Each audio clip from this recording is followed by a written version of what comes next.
Welcome back to my channel. நம்ம இன்றைக்கி பார்க்க போகிறது சோமாஸ் ரெசிபி தாங்க. அதுக்கு தேவையான பொருள் 1 கப் மைதா மாவு, தேவையான அளவு உப்பு, அதுக்கு கொஞ்சம் மிக்ஸ் பண்ணுறதுக்கு எண்ணெய் இல்லைன்னா நெய், அதுக்கப்புறம் உள்ளே வைக்கிறதுக்கான ஸ்டஃபிங், ரவை, சர்க்கரை, எண்ணெயில் பொரிக்கிறதுக்கு கொஞ்சம் முந்திரி, ஏலக்காய் தூள். இப்போ நம்ம என்ன பண்ண போகிறோம்னா மாவு பிசைய போகிறோங்க. மாவு பிசைகிறது வந்து நம்ம சப்பாத்திக்கு எப்படி பிசைவோமோ அதே மாதிரி தான் பிசையணும். தேவையான அளவுக்கு நெய் அல்ல எண்ணெய் விட்டுட்டு உப்பு சேர்த்துட்டு நம்ம நல்லா பிசையணும். நல்லா சாஃப்டாக இருக்கணும். இந்த அளவுக்கு சாஃப்டாக இருக்கணும். 15 மினிட்ஸ் கிட்ட ஊறினாலே போதும்.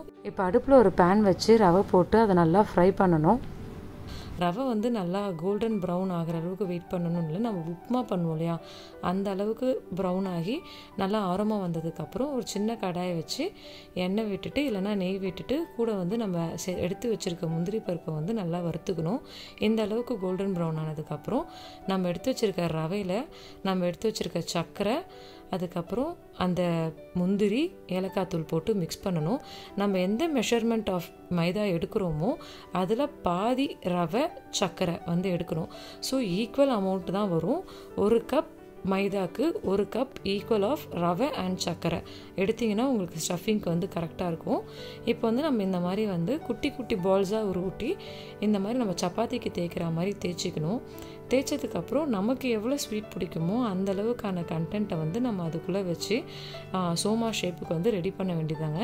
இப்போ பார்த்தீங்கன்னா இதுக்கு வந்து நாங்கள் 1 ஸ்பூன் அளவுக்கு நான் வச்சுருக்கேன். ஸோ அதை வச்சுட்டு நம்ம க்ளோஸ் பண்ணிவிட்டு கார்னரில் வந்து நம்ம அந்த சோமா ஷேப்புக்கு நம்ம ரொட்டேட் பண்ணியும் விடலாம். இல்லைனா ரொம்ப ஈஸியாக செய்யறதுக்கு ஒரு ஃபோர்க் எடுத்து கார்னரில் நம்ம ப்ரெஸ் பண்ணியும் விடலாங்க.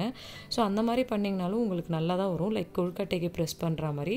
இல்லைனா அந்த ஒரு எட்ஜஸை மட்டும் நம்ம எடுத்து ரோலிங் டைப்பில் நம்ம மடிச்சிட்டே வந்தாலும் நல்லா வரும். இது என் குட்டி பாப்பா ட்ரை பண்ணாங்க. அவங்க ஒரு தனியாக ஒரு மாவு எடுத்து வச்சுட்டு நான் சோமா செய்ய போகிறேன் அப்படின்ட்டு செஞ்சிட்ருந்தாங்க. அதையும் நான் பொரிச்சு நான் லாஸ்ட்டில் ஆட் பண்ணியிருக்கேன். நீங்கள் அதை பார்க்கலாம். ட்ரை பண்ணிவிட்டு அவங்களே நல்லா தம்ஸ்அப்லாம் காட்டிட்டு எடுத்து பிளேட்டில் வச்சாங்க.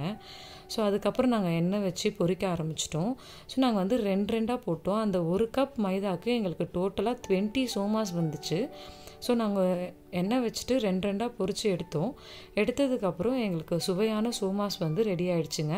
ஸோ நீங்களும் இந்த ரெசிபியை வந்து வீட்டில் செஞ்சு பாருங்கள். ரொம்ப டேஸ்ட்டாக இருந்துச்சு. இந்த வீடியோ பிடிச்சிருந்ததுன்னா நீங்கள் லைக் பண்ணுங்கள், கமெண்ட் பண்ணுங்கள் அண்ட் சப்ஸ்கிரைப் பண்ணுங்கள். உங்கள் ஃப்ரெண்ட்ஸ்க்கும் இந்த வீடியோ வந்து ஷேர் பண்ணிக்கோங்க. தேங்க்யூ.